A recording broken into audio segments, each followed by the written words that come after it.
یہ ایک ایسا کام ہے جو میں عرصہ دراز سے تحریک انصاف کے دوستوں کو یہ مشورہ دے رہا تھا کہ بھائی جس طرح آپ کا سلوک آپ کے ساتھ ہو رہا ہے اس کو ڈاکومنٹڈ کریں، اس کو ڈاکومنٹڈ کریں اور اس کو دنیا کے سامنے الیکشن آبزرو کرنے والی جو تنظیمیں ہیں، نیشنل ہوں یا پھر انٹرنیشنل ہوں، میڈیا ہاؤسز ہوں، انسانی حقوق کی تنظیمیں ہوں، ان کو بھی جمائیں کہ کس طریقے سے آپ کے ساتھ یہ ایک جماعت کو ٹارگٹ کیا جا رہا ہے۔ لیکن دیر آید درست آید، اب از خود انہوں نے رابطہ کیا، انہوں نے تفصیلات دے دی۔ اب اگر یہ رپورٹ جو تحریک انصاف کے خلاف جو کچھ ایکٹیویٹیز ہوئی ہیں، اگر یہ report election commission of Pakistan کے اگینسٹ چلی جاتی ہیں، یہ رپورٹ ہماری آر اوز، انتظامیہ، نگران گورنمنٹ سب کے اگینسٹ چلی جاتی ہیں، تو اس کا نقصان پاکستان کو ہوگا، اس کا نقصان پاکستان کی ریاست کو ہوگا، پاکستان کو پابندیوں کا بھی سامنا کرنا پڑ سکتا ہے، خدا نہ خواستہ ایسا ہو۔ پاکستان کا جی ایس پی پلس سٹیٹس جو ہے وہ بھی خطرے میں پڑ سکتا ہے، کیونکہ آبزرورز کی رپورٹ اور وہ الیکشن آبزرورز جو ایک مختلف کئی ممالک کا مجموعہ ہے، یورپی یونین جسے کہتے ہیں، اگر اس کی طرف سے ایسی خوفناک رپورٹ چلی جاتی ہے تو پھر ان کی جو پریشانی ہے ناظرین وہ نہ صرف بڑھ جائے گی بلکہ پاکستان کی یہ پریشانی جو ہے وہ بڑھ جائے گی۔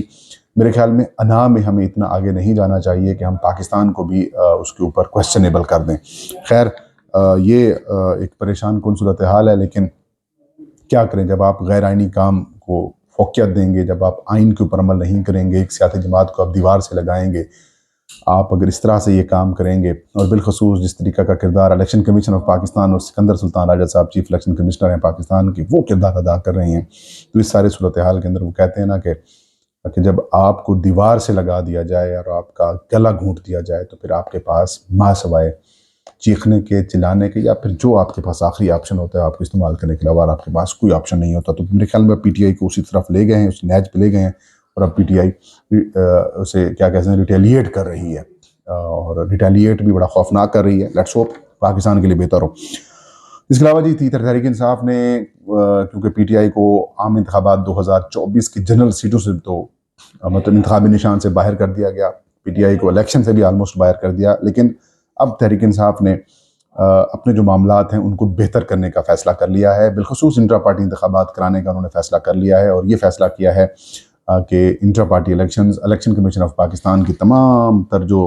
چیزیں آبزرویشن سامنے آئی ہیں ان کو دور کیا جائے گا، جو سپریم کورٹ کی آبزرویشنز آئی ہیں ان کو بھی دور کیا جائے گا، اور جنرل الیکشنز 2024 جو 8 فروری ہیں اس کے منعقد ہونے سے پہلے تحریک انصاف انٹرا پارٹی انتخابات کرائے گی، اور اس کی پھر تفصیلات الیکشن کمیشن آف پاکستان کو جمع کرائی جائیں گی، اور تفصیلات جمع کرانے کے بعد جب الیکشنز ہو جائیں گے، ان کے جب نتائج سامنے آ جائیں گے، اور جب آزاد امیدواروں کو کسی پارٹی کے اندر شمولیت کا وقت دیا جائے گا، تو اس سے پہلے وہ کہتے ہیں ہم کوشش کریں گے کہ تحریک انصاف کا جو پارٹی نشان ہے وہ بحال کیا جائے، اور اس کا سرٹیفکیٹ جو ہے وہ بحال کر دیا جائے، تاکہ وہ جماعت کے اندر کوئی آزاد امیدوار اگر شامل ہونا چاہتے ہیں تو پھر وہ شامل ہو سکیں۔ تو اب صورتحال یہ ہے کہ تحریک انصاف نے آلموسٹ اپنا کام مکمل کر لیا ہے، اسی ہفتے یا پھر بلکہ اسی ہفتے آپ سمجھ لیں کہ پروسیس شاید انیشیٹ کر دیا جائے، اور تمام تر تیاریاں مکمل ہیں، کیونکہ پی ٹی آئی کے انٹر پارٹی الیکشنز کو ہی جواز بنا کر جس طریقے سے تحریک انصاف کو عام انتخابات 2024 سے باہر کیا گیا ہے، اور 1 کروڑ سے زیادہ لوگوں کو جو ہے وہ حق سے محروم کیا گیا، اور ایک سیاسی جماعت کے 14-15 بگوڑے لوگوں کو جو ہے وہ ان کے حقوق دے دیے، اور باقیوں کے آپ نے فارغ کر دیا، اور اس ساری صورتحال کے اوپر میں بڑے مفصل قسم کی تفصیلات بھی جاری کر چکا ہوں کہ کس طریقے سے 2022 سے یہ پلان کیا گیا، اس کو امپلیمنٹ کیا گیا، پھر 2023 میں 2 دفعہ الیکشنز کروائے پی ٹی آئی، 1 دفعہ الیکشنز کروائے 2022 میں، اور 2023 میں الیکشنز کروائے، تو دونوں دفعہ رد کر دیا گیا 2023 کے اندر۔ تو ایک بڑا بھرپور اور مشکل سال پی ٹی آئی کے لیے گزرا ہے، اور سپریم کورٹ آف پاکستان نے بھی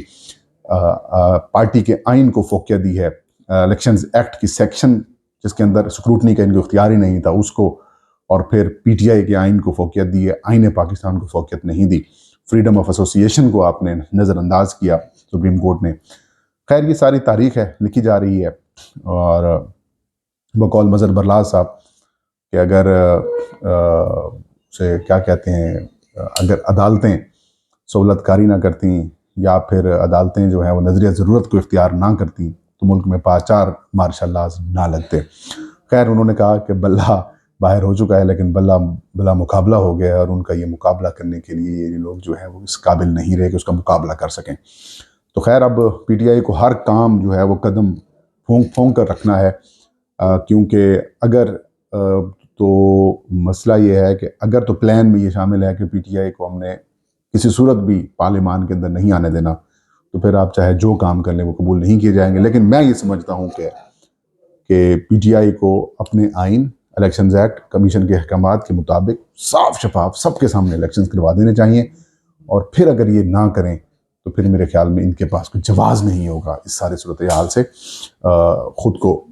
بچانے کا یا پھر چھپنے کا، چھپانے کا۔ اس طرح کا کوئی جواز ان کو نہیں ملے گا۔ یہ تھا آج کا ویلاگ۔ فہیم اختر کو اجازت دیجیے۔ اللہ ہم سب کا حامی و ناصر ہو۔